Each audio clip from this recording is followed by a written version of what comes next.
VHSTALESSS. Don't forget to like and subscribe.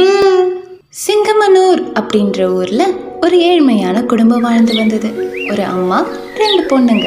தங்கச்சி நீனா ரொம்ப பொறுமைசாலியாவும் ரொம்ப பண்பானவளாவும் இருந்தா. ஆனா அக்கா லீனா அவளுக்கு நேர ஆப்போசிட்டா ரொம்ப கோவக்காரியாவும் மற்றவங்களை இழிவா பேசிக்கிட்டும் ஏளனமா பேசிக்கிட்டும் இருந்தா. லீனா, இங்க பாத்தியா, நானும் அந்த மாதிரியே ட்ரெஸ் போட்டிருக்கேன். எப்படி இருக்கு எனக்கு? பண்ணிய ரெட் கலர் துணியில சுத்தி வச்ச மாதிரி இருக்கு. சும்மா என் கோவத்தை கலர் அதை ஓடி போயிட்டு அந்த பக்கம் காப்பிக்க. அதை கேட்டுட்டு அவங்க அம்மா, லீனா கிட்ட இப்படி பேசக்கூடாதுன்னு உனக்கு எத்தனை தடவை சொல்லியிருக்கேன்? சரி, 2 பேரும் கேளுங்க. நான் வெளியே வேலைக்கு போறேன். உள்ளார 2 படி நெல் இருக்கு. அதை 2 பேரும் ஒரு படியா பிரிச்சு காய வைங்க.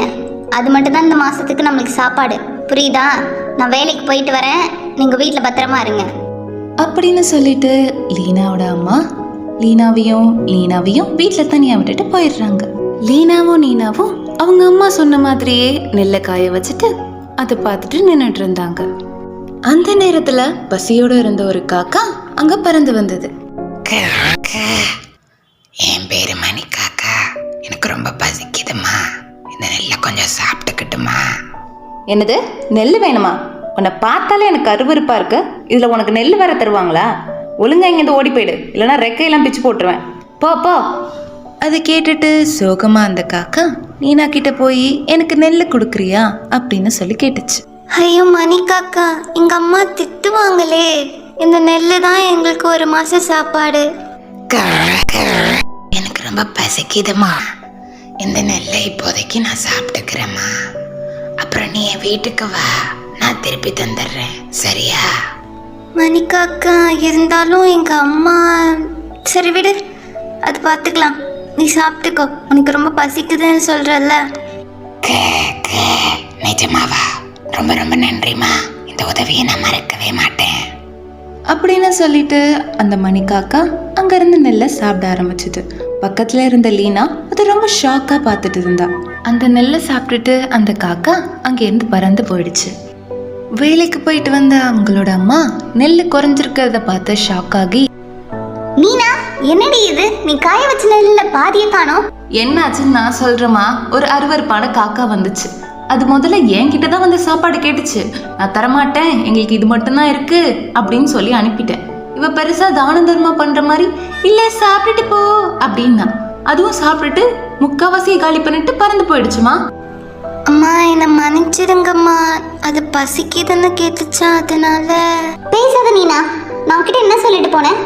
இதுதான் 1 மாசத்துக்கு, இந்த நெல் மட்டும் தான் 1 மாசத்துக்கு இருக்குன்னு நான் சொன்னேனா இல்லையா? சரி விடு, அது பேர் என்ன? மணிக்காக்காவா கனிக்காக்காவா?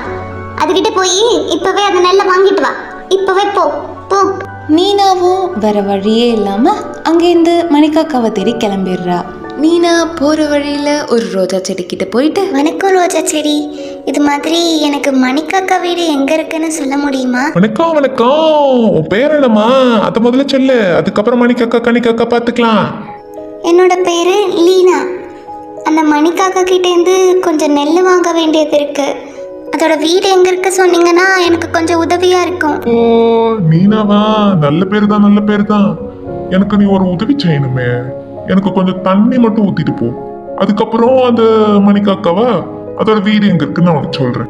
அதை கேட்டுட்டு நீனா அந்த ரோஜா செடி சொன்ன மாதிரியே அதுக்கு தண்ணி ஊத்துனா. அப்பா பாப்பா பாடி, ரொம்ப நல்லா இருக்கம்மா. உனக்கு இப்ப என்ன வேணும்? அந்த வீடு தானே, அந்த மணிக்காக்கா வீடு. அங்க தூரத்துல ஒரு மாடு தெரியுது பாரு, அங்க தூரமா பாரு. அதுகிட்ட போய் கேளு, அது சொல்லும் அது எங்க இருக்குன்னு. சரி, ரொம்ப நன்றி ரோஜா செடி அப்படின்னு சொல்லிட்டு லீனா அந்த மாடு கிட்ட வழி கேட்கலான்னு கிளம்பிட்டா. வணக்கம், என் பேரு லீனா.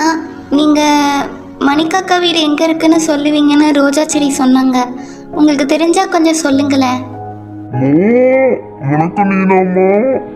அந்த மணிக்காக்கா வீடு நான் அதை சொல்றேன். ஆனா அதுக்கு முன்னாடி எனக்கு ஒரே ஒரு புல்லு கட்டு கொடு, அதுக்கப்புறம் தான் சொல்லுவேன். நீனா அந்த மாடு சொன்ன மாதிரி அதுக்கு ஒரு புல்லு கட்டி கொடுத்தா. ரொம்ப நன்றிம்மா லீனா. உனக்கு என்ன வேணும் இப்போ? அந்த மணிக்காக்கா வீடு தூரத்துல ஒரு கோவில் இருக்கு பாரு, அங்க ஒரு பூசாரி இருப்பாரு. அவர்கிட்ட கேளு, அவர் கண்டிப்பா சொல்லுவாரு. போ. நீனா அந்த மாடு சொன்ன மாதிரியே மணிக்காக்கா வீடு எங்க இருக்கு அப்படின்னு கேட்கறதுக்காக அந்த கோவிலுக்கு போனா. வணக்கங்க ஐயா, என்னோட பேரு நீனா. அந்த மாடு என்ன சொன்னாங்கன்னா உங்களுக்கு மணிக்காக்காவோட வீடு தெரியும்னு சொன்னாங்க. அந்த மணிக்காக்காவோட வீடு தெரிஞ்சா எங்க இருக்குன்னு கொஞ்சம் சொல்லுங்களேன் ஐயா. வணக்கம் அம்மா.